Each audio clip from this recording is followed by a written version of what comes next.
Welcome to Denver Startup Week.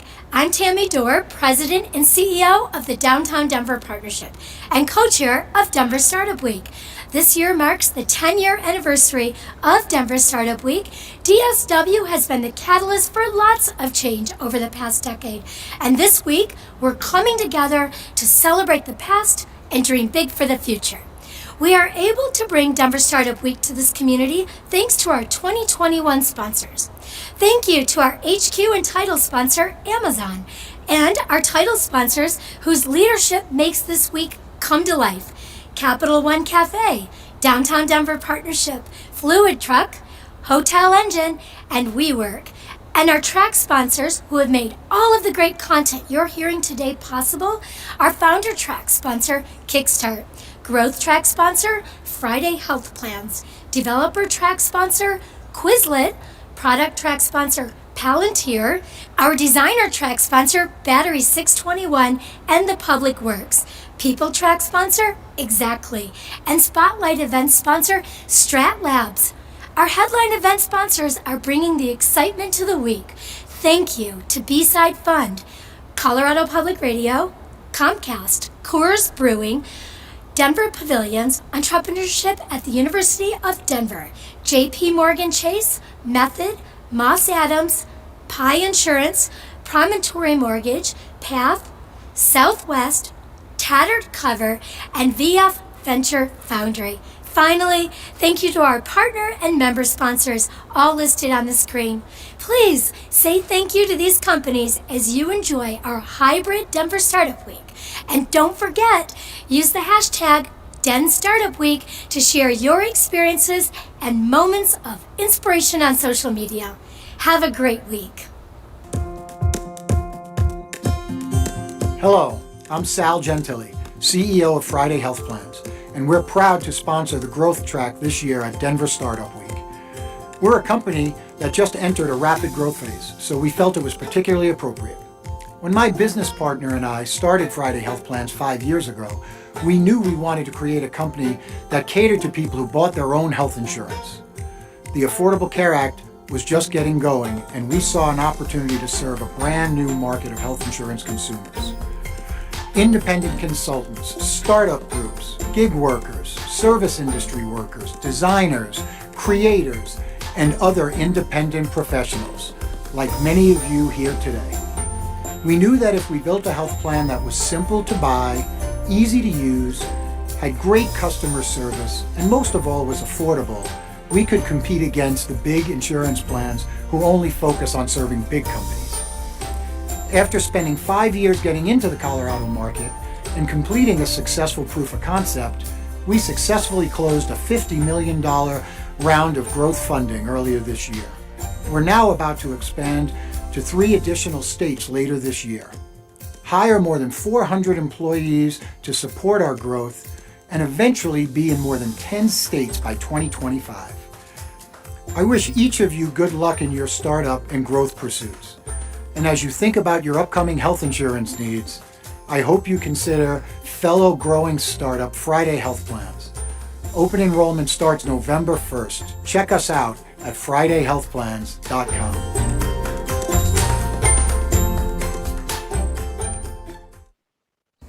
Hello everyone, welcome to Denver Startup Week.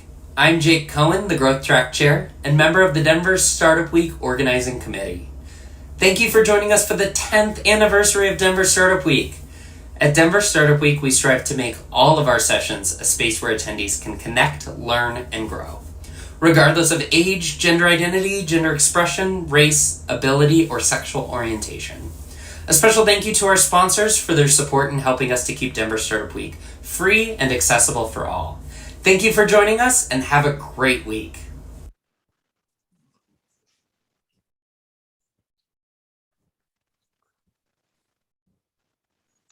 Okay, I hope everybody can hear us okay, and you're able to view our screen. Jason? Yeah, it looks like we have about 13 people on, Ray. Oh, fantastic, fantastic. All right. Well, tell you what, let me start with welcoming you to our session. Jason and myself are the co-founders of Thrive HR Consulting, and we are an HR consulting firm. We do project work. We do a lot of the work we do is helping organizations around mergers and acquisitions, and we're really excited to be here and to present today on navigating successful mergers and acquisitions for startups. Jason?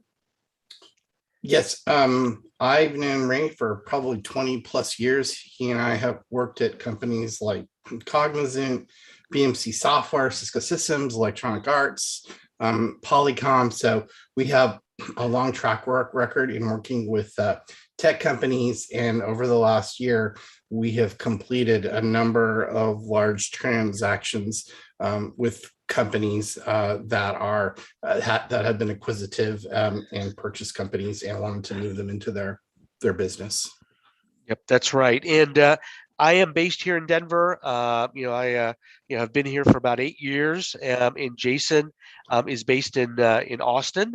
And we do a lot of work in those two markets, along with a lot of work in Silicon Valley.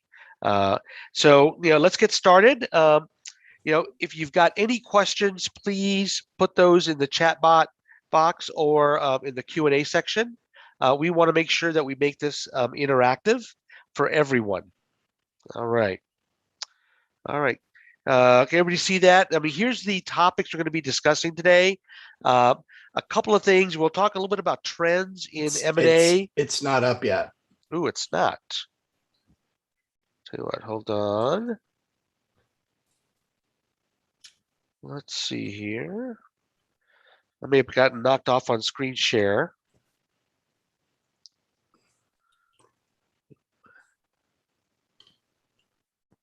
Ray has started screen sharing. Okay. Oh, perfect. Hopefully that's there you go. Folks can see that. Great. All right. It never fails. Whenever you try to do something in presentation mode, it doesn't want to work. So we will do it this way. Okay, here we got a couple of folks in chat. So here's what we're going to be covering today. We'll talk about trends, what's happening in the market. We'll talk a little bit about what to look for as a buyer or acquirer of a company, what to prepare for as a seller. We'll talk a little bit also about some successful transaction tips. Talk a little bit about kind of how we can help. We've got all kinds of resources available. And again, all you got to do is contact us. We'll be glad to share those with you. They're not going to be, just calling us is going to be a charge. I mean, we really want to help folks work through these difficult types of transactions and making sure that they're successful. All right. So, let's talk a little bit about trends and kind of what's happening from a transaction perspective. When you look at on a U.S. basis and even on a global basis, the most active sectors really have been technology and healthcare, followed closely by banking, energy, and manufacturing. And it's interesting. I'm not sure what other sectors there are, but pretty much I think the key here is, transactions are happening, globally, and they're happening in all sectors of the market. These are just numbers from last month. Okay, so the deal value last month from the largest, the top 10 deals, the top one was $29 billion. The number 10 was 4.5 billion. So the multiples and the dollars that are out there for transactions have not stopped. So there is still a lot of dollars in play. There are strategic buyers, other companies that want to acquire. The private equity firms and hedge funds have a lot of cash. Also, they're participating. And so there, again, there's just a lot of activity in this market, and and it's really important from a entrepreneur, from a startup perspective, like we are, that you really do a good job of preparing your organization from the very beginning, for a potential transaction. Jason, any thoughts there?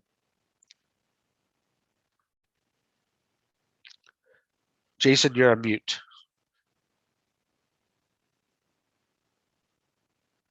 Oop, we can't hear you. Thank you. Sorry about that. No, I think that was well said. I mean, we're seeing a lot of deals. Companies are wanting to buy and acquire technology. This is going to be even more important as companies are having a hard time hiring labor for their open positions. So the ability to be able to purchase technology and purchase employees and bring them into their organization is going to be more important than ever before. And I think a lot of these companies are going to get higher multiples than they probably would have 2 years ago. So this is going to be something that's really going to impact everyone that has a startup that is looking to potentially sell or merge with another organization. I think it's going to be a really fun time to be able to be a founder, CEO of a startup and moving things forward. Yep, that's exactly right. And what we're starting to see more is not just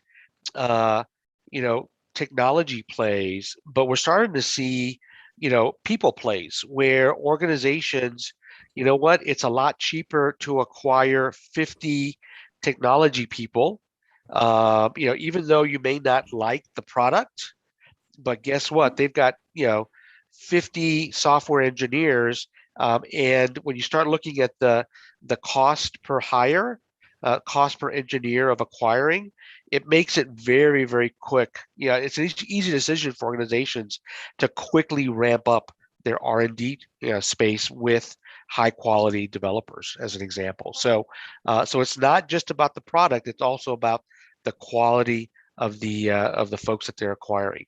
Yep. Just a couple of things here in Denver. And it's interesting. The market here in Denver has gotten very, very active, and this is just over the last probably 6 months.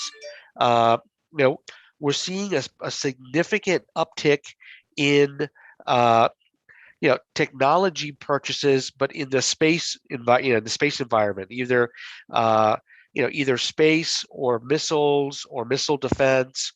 A lot of things in the government sector are happening. So here's an example. Voyager Space Holdings was acquired. They acquired Valley Tech Systems out of Folsom, and again, Voyager is based here. Energy, it's still happening. We had a merger of $17 million with Cimarex and Cabot Oil. Raytheon has been very, very active in our market. They just acquired Speaker Engineering, about 250 employees. It's the second deal that they've done here in Denver in 2021. And again, these are really kind of, we would call them acqui-hires. Basically, they are hiring talent. Being able to hire 250 technology and engineering talent, that's huge for an organization like Raytheon that does a lot of government work.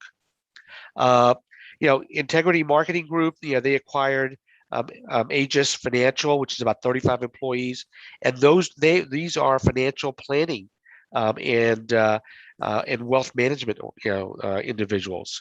And again, Diamond Energy, another energy firm for $2.2 billion. And even in the in the marijuana space, in the cannabis space, Cureleaf acquired Blue Kudo here from Denver, which is an edibles company, recently. So you're starting to see this activity throughout the market, and actually, we worked on a transaction with Parsons, where Parsons acquired an organization out of it was Colorado Springs, and it was about 400 employees where Parsons acquired them. And again, Parsons is a government contracting organization. So the amount of activity is significant, not only here in Denver, but also in other parts of the U.S. Jason, any thoughts on Austin or Silicon Valley? Well, Austin's going crazy, and I think that Austin's probably hotter right now than the Bay Area. There's a lot of incubation going on of new startups. There's a lot of interest in some of the things that are going on in Austin and the companies that are in Austin. So it's a real hotbed right now, as companies continue to look to move to lower costs environments in the US to establish a beachhead for their operations. Right.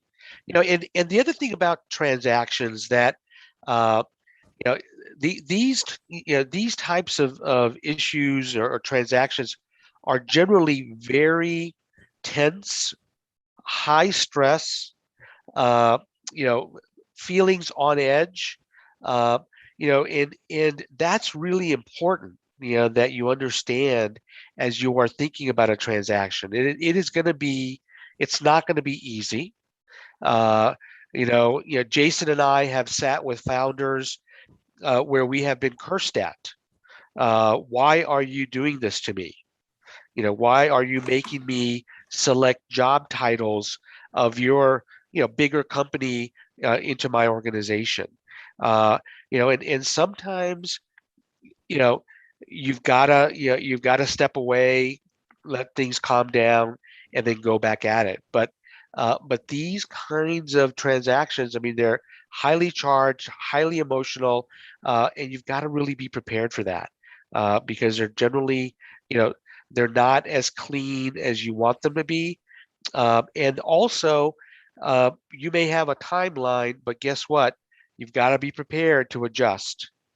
And what we really, preach is, the more you can do to prepare on the front end before you receive a letter of intent, the more prepared you are with your information and being able to answer questions, the easier it will be on everybody in your organization.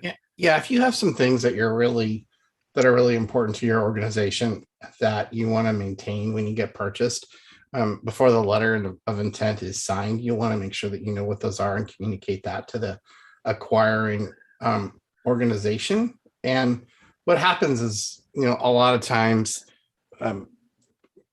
people don't really fight those fights because they see a check starting to come and they kind of fold pretty quickly. But if you see something in your org that you really want to preserve and maintain, it's, really put that up front and put that out there so that you can preserve that in the deal. Yeah, I've had situations where an acquisition that we did in Boulder, we wrote it into the purchase agreement that there would be space for everybody's bikes inside the building, okay? And that we would not get rid of the kegerator because they wanted a every month to have a different keg in there to try different beers. Okay, so there are some things that are really important to the to your team, to the founder. Make sure you understand what that is, and I guarantee you could figure a way to make it work. Yeah, and you guys may have some things as some of the founders and the leaders in the company that are really important to you that were basically the bedrock of what you established the company on, and you don't want those things to disappear. Yep, very, very important. Let's see here. Hopefully everybody can still see the screen. Does that look good, Jason? Yeah, it looks fine. My screen shrunk a little bit. I don't know how to get it back, but I'm looking at it like in like 1/100th view. So, but I think it's okay. All right. If you are a buyer and acquirer, these are the things that, in our history, you really need to be focused on. When you say buyer acquire, you mean like if you're selling your company too, right? Yeah. Well, we have another section on selling, but if you are going to be buying somebody, you buy a company, these are some of the things that, and they really apply on either side. But just, these are some things that are really important. How good is the leadership? Will they stay and have they done this before? It is not difficult to figure out if the top 3 or 4 people in the organization have done this numerous times. They started up a company, they sell it, they stay for 6 months, and guess what? They're off to a new company. All you gotta do is look at LinkedIn profiles and see where there's matches, and so there's ways to figure these things out. And really, if you know that going in as a buyer, that that this key group of 5 or 6 people have done this 3 times, then guess what? You've got to make sure that they stick around for 6 to 12 months. And the important thing is to getting whatever knowledge is in their brain about the business transitioned and transferred as quickly as possible, because you're going to lose them. Okay, so and build that into your overall plan. Another thing too is liabilities. The organization's got to understand what they're doing, and they've got to run a good business. If they don't have good practices, if they've got employees that are misclassified as exempt when they're not exempt, that's a problem. If they've got policies and practices that don't match up, they may have a PTO policy, but they really manage it as unlimited. Those are challenges and issues you've got to address. And are there lawsuits? Is there anything out there that you want to be aware of? That's really, really important. What kind of future payments have they committed to? And really understanding, is that going to be an impact to the purchase price?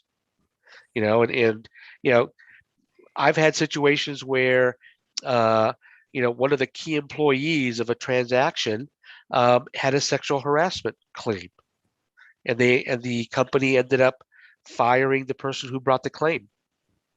And we didn't find this. We literally had to hold off closing because they would not disclose information. The company we were buying.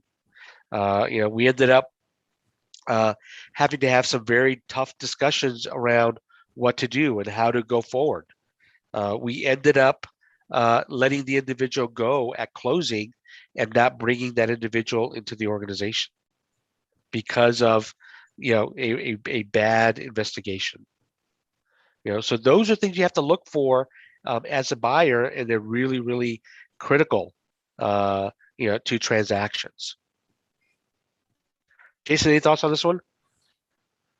There's always dirty laundry. So I mean, it's always best to be upfront about it as much as possible, as opposed to saying, well, I hope they don't find out about it. It's just you just disclose as much as you can and make sure that they're aware of it. And that's always the best practice. It just makes it a lot easier when everybody fully discloses, and you can get to the end resolution a lot quicker.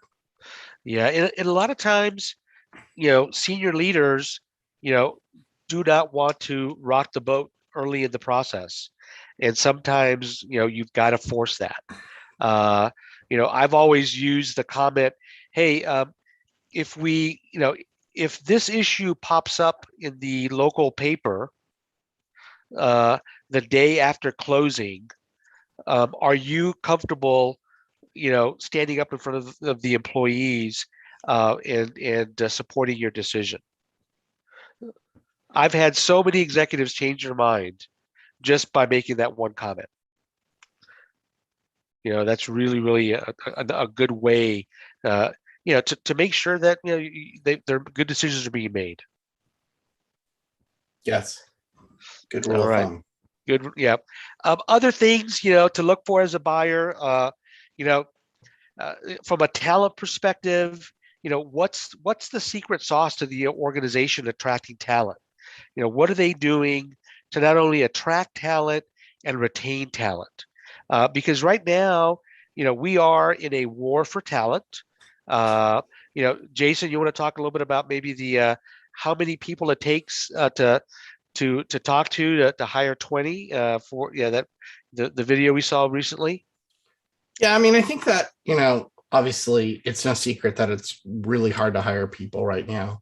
And, there's been, a number of organizations that have done analysis on the amount of work it's that it involves hiring, some small amount of people, 20 people, and just as a number to keep in mind, one company found that for their hires, and they weren't super, um, they weren't like software engineers or anything like that, but they were, you know, good jobs. They found out that it took them 1,800 phone calls to hire 20 people.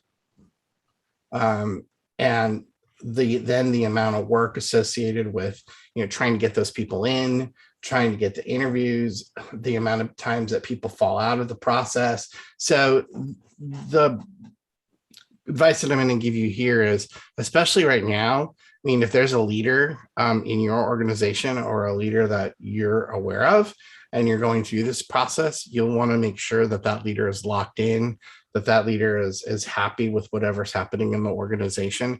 And if people follow this leader, or if this leader has really good recruiting skills, or they have people that, are really devotees of them and have worked with them for, 3, 4, 5 different companies, really lock that person in, lock those people in so that they stay. And I think that's probably more of a larger item than it ever has been before. I think we always talked about that and we tried to do things around it. I'm not necessarily sure that we were as conscious before as we should be now. We should be totally hyper vigilant about locking these people in. Yep. Really important. I mean, I think, attracting talent and then retaining talent is so important.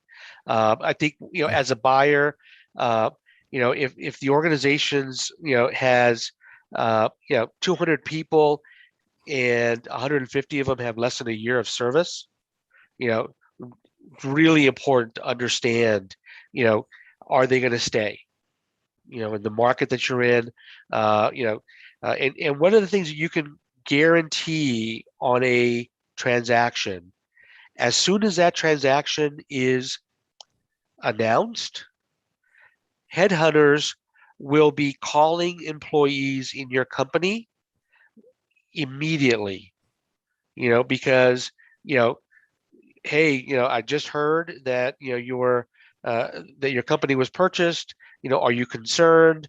I've got great opportunities where you can have a little bit more security. So, retaining your talent, especially in the middle of a transaction, is key. You want to incent them to stay. In many cases, what we've done is we've put in place retention programs. We put in place not only until close, but then after close. We put in place, making sure that, if somebody is in the middle of getting their MBA, that we will continue to fund that. If somebody is in the middle of getting prepared to take a sabbatical, supporting that so they can come back.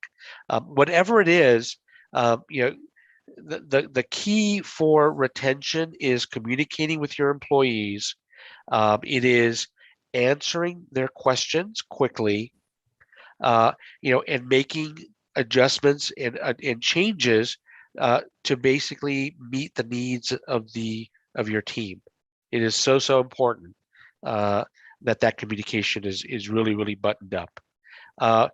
We really think whenever you do a transaction that there are some people who are going to be there long term, post close.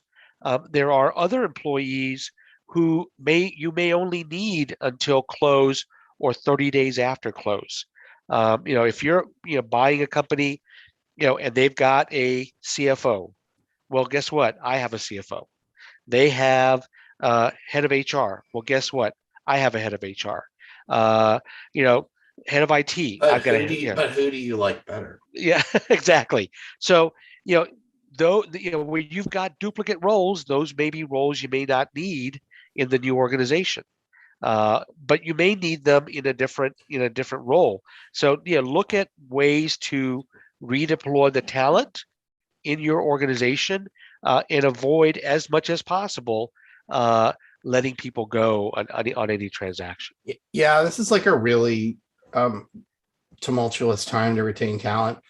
And it always has been, but it's even more tumultuous now if you've got good talent in your organization and you want to retain them, regardless of whatever's happening in your org right now. When I was at Cisco, we had a company that we purchased for, it was 100 people. We purchased them for $100 million.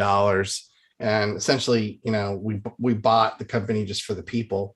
And we had 10 people that like resigned like within 2 weeks of us closing the deal.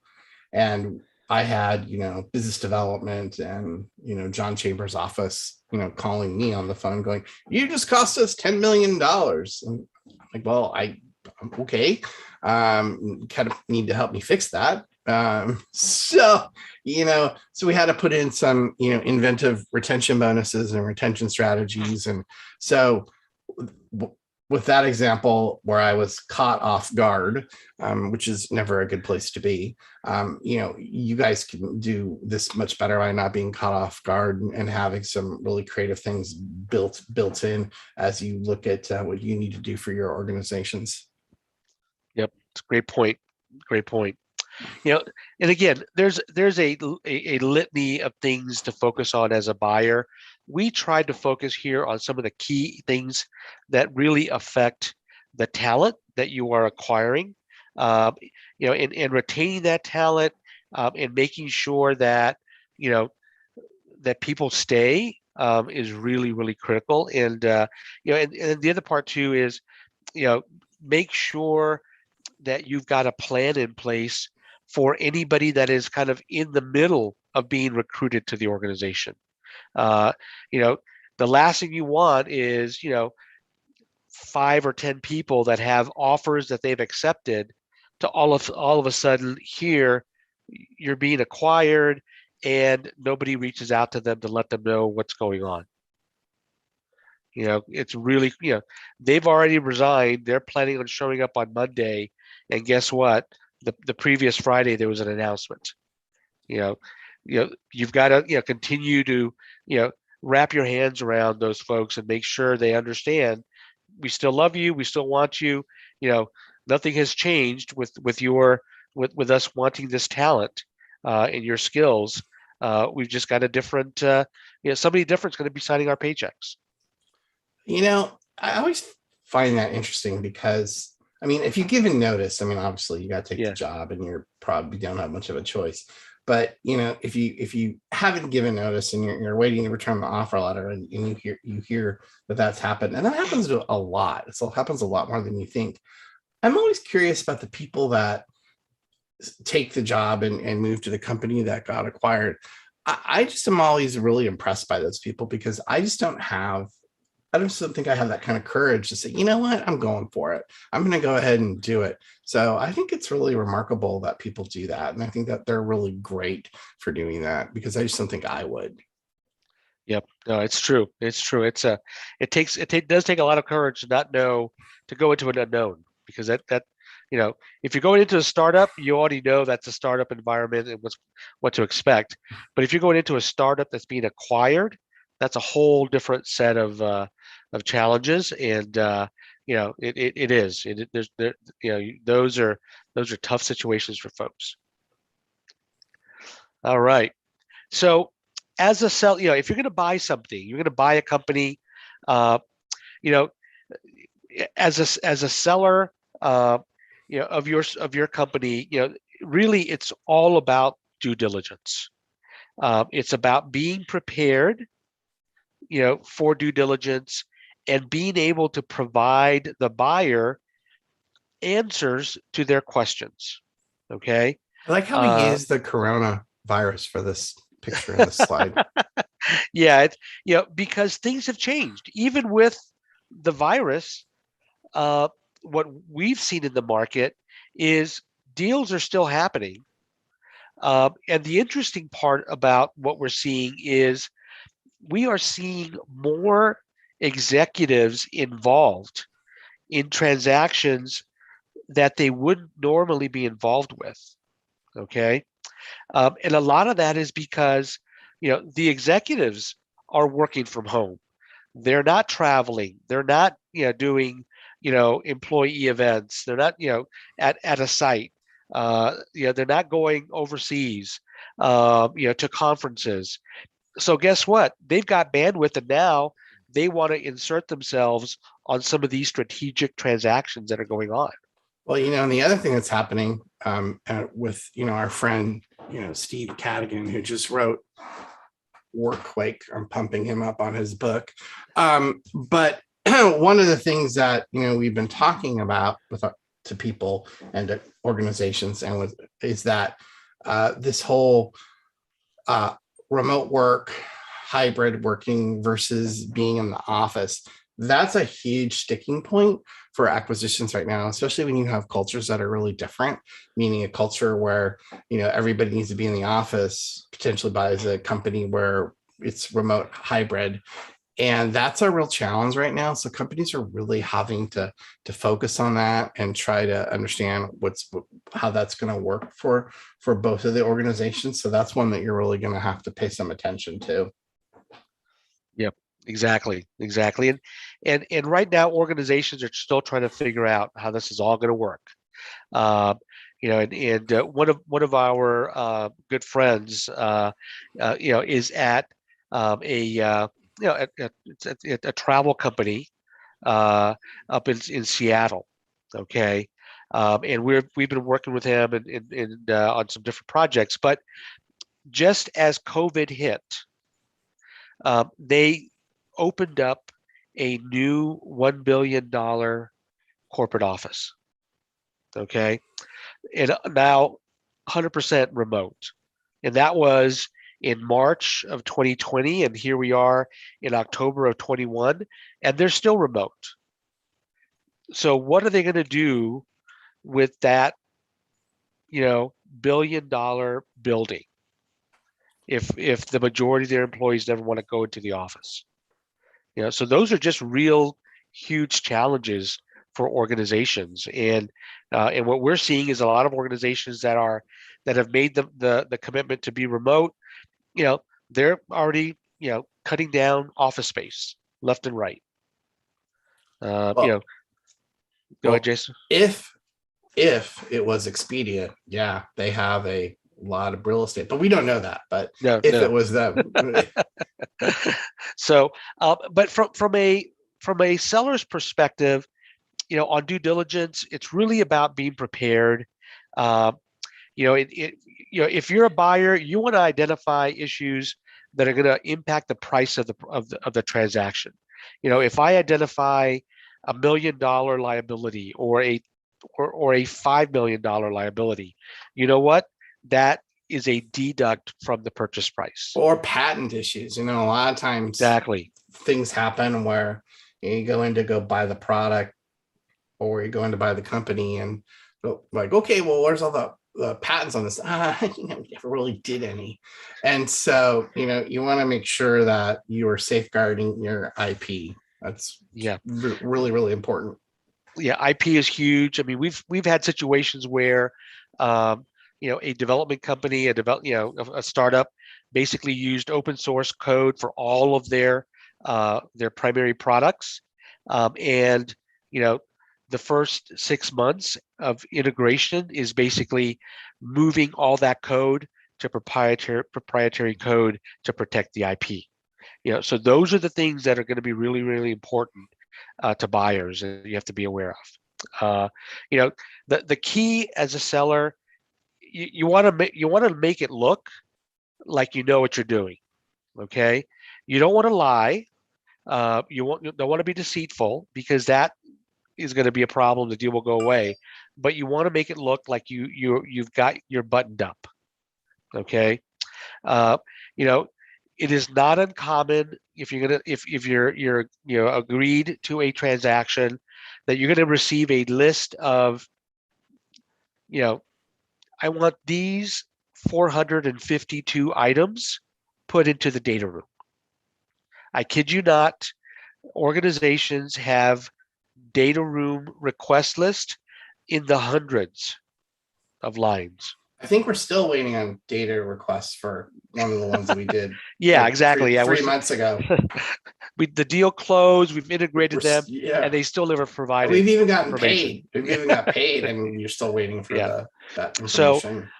So really, as a seller, it's about, knowing what that diligence checklist looks like and what they're going to be asking for, and to be prepared. We have done consulting work with startups where we have helped them, basically reverse engineer. I'm going to be sold. It's going to be in 6 months. Can you get us prepared? And we basically have gone in and prepared them for, a sale, helping them build out their data room checklist. For HR, there always will be, probably 30 to 50 items that are going to be required. And then the seller's responsibility is, what do you have? And then what do you need to produce and develop before the deal that needs to be developed, especially if they're compliance issues? And then what don't you have? And the reason why you don't have it. Well, guess what? We're only 50 employees. We do not need to file an affirmative action plan. We're only 50 employees. We don't need to do these things that are compliance related. So really just being prepared as a seller is really important. We really believe that, putting everything into one place, kind of a mock data room, is, before the deal start, makes it so much easier. And if you are, responsible for putting together data for a data room for a sale, the last thing you want to do is be the person to tell your founder, well, we really don't have that information. We never, it was on our, on our list of things to do, but we're not, we're going to look bad. And oh, by the way, that may be a deduction from the purchase price. Not what you want to be, not the kind of message you want to share with your leaders. And again, usually it sounds like this. Yeah, we never track that. Yeah, we don't track it. We don't know. And that's the worst thing you can tell a buyer, because very quickly buyers will be making determinations about not only the viability of the company they're buying, but also the quality of the team that they're buying, that they're acquiring. So that's really, really critical. Jason, any other thoughts on that one? No, I think we're good. And again, on some other things you have to look at, if you're going to be selling, the organization as a seller, you have to be upfront on liabilities. If you've got executive contracts, make sure that they're available. If you've got agreements for future payments for retention, hiring bonuses that are paid out in the future, whatever that may be, lawsuits, if you got any compliance or benefit problems, make sure you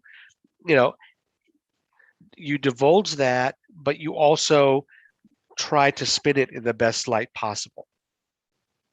And if you're doing things at the last minute, you're not going to be able to position it favorably to your organization.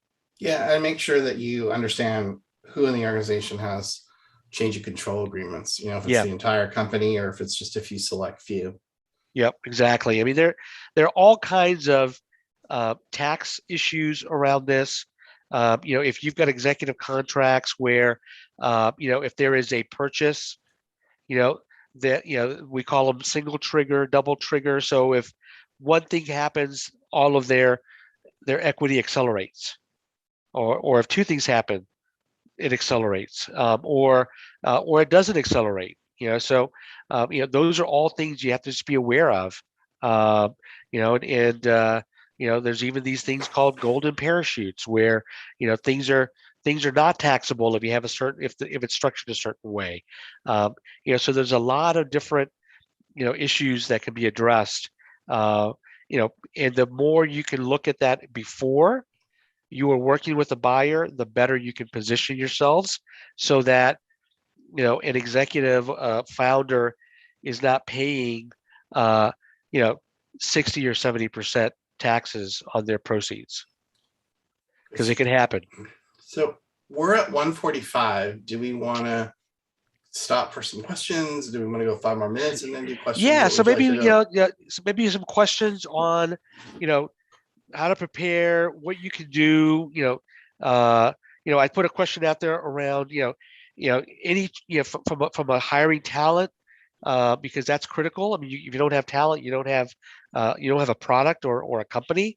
So questions.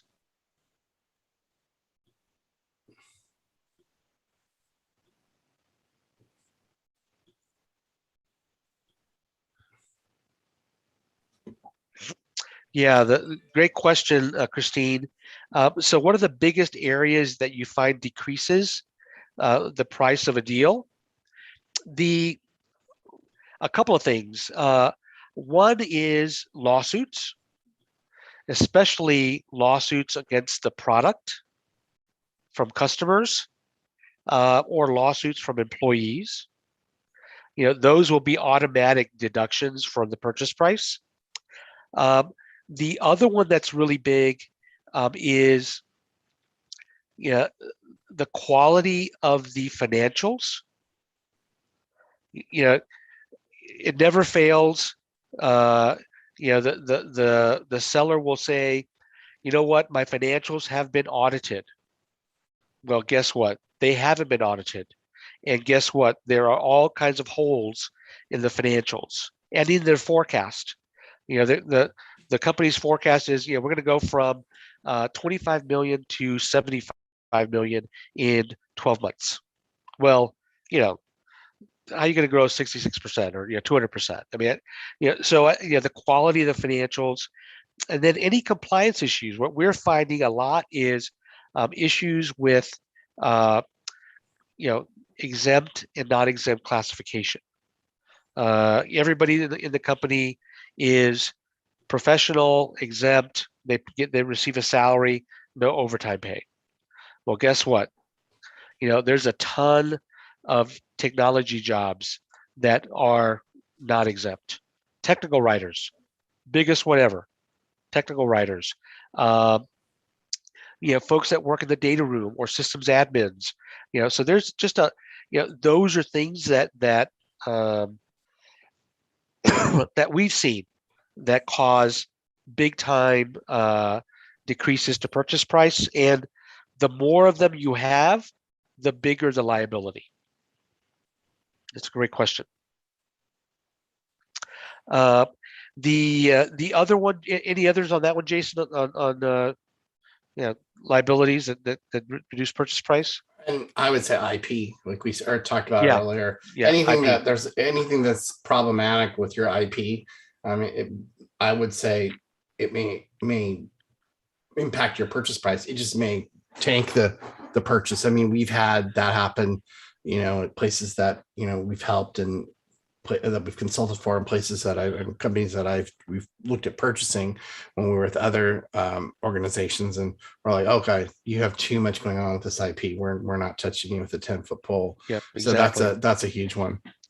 Yeah, the other one that's a big one too is, if a seller has gone through this process previously and they didn't go all the way through the process to a sale, that's a big red flag. So 6 months ago, you were going to sell yourself to XYZ Corporation. What happened? What caused the deal to go bad? And that's one too. And the other part really important here is, if you don't disclose as a seller, guess what? There's going to be an escrow. Generally, 10 to 15% of the proceeds of a deal are going to be carved out and held in escrow, so that if there is an issue with the product, an issue with the financials, any liabilities, that any of those liabilities will go against that escrow. And the last thing you want to see, is that escrow now has gone from $20 million to $5 million. And all those shareholders who are expecting to get paid out, in 18 months now are getting paid 25% of that escrow amount. So really, really important that the due diligence process is looked at closely. Good. And again, I mean, there are lots of different reasons why these things can happen, but a lot of them are just not being prepared as a seller. All right. Other questions?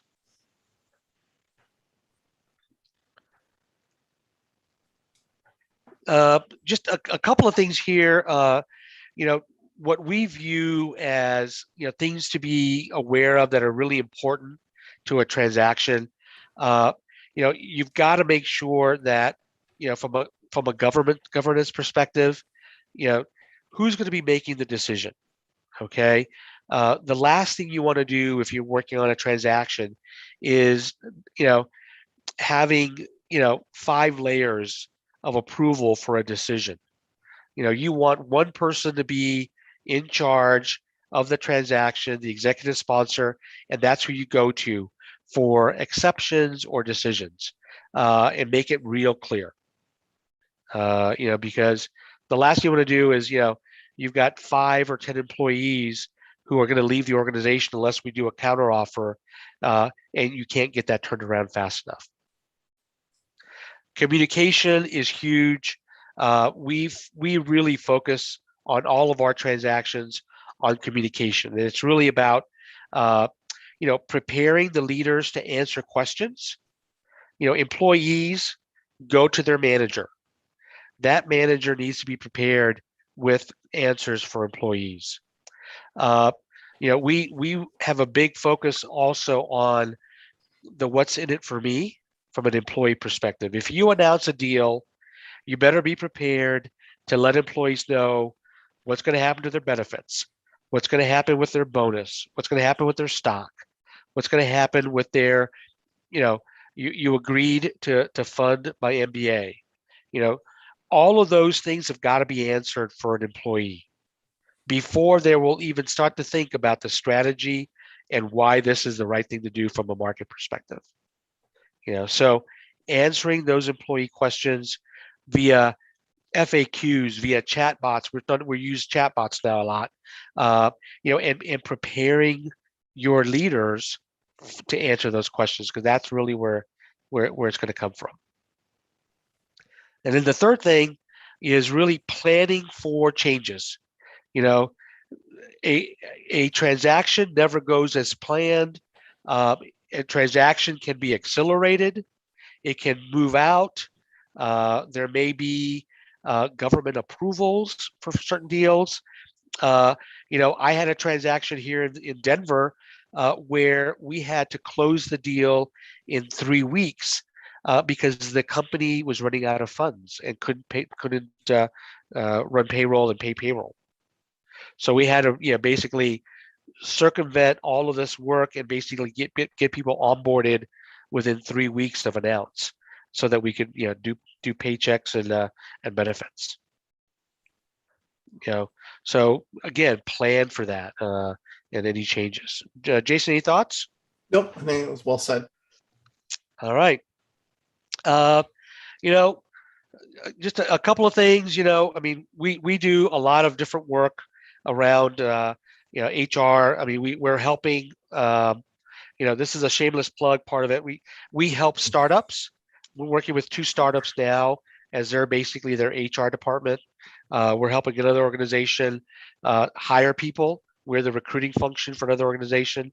So we do a lot of cool projects. Please reach out to us if you have any questions. I think we're going to be providing the presentation to everybody that's on the call. We've got our email, phone numbers. If you are in the middle of a transaction, or if you've got questions, do you have a template for this or something else? Please, let us know. We're happy to share. Project plans, templates, what to put in a data room. We're very open to helping anyone, and we're really happy that that all of you participated today. We think that Denver Startup Week is one of the best sessions in the country for startups, and we're in the same boat. We're a startup too. We're trying to figure out finding the most fun part of our job, right, Jason, is trying to collect from our customers sometimes. And so, Yes. so we can put money in our bank, to do payroll. But yeah, we got a couple of minutes left. Any other questions?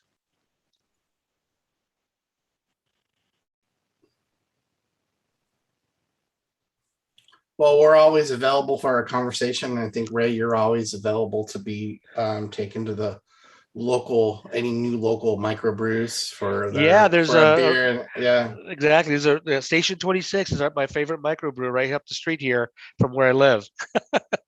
Be glad to buy you a Colorado cream ale, excellent. and talk deals.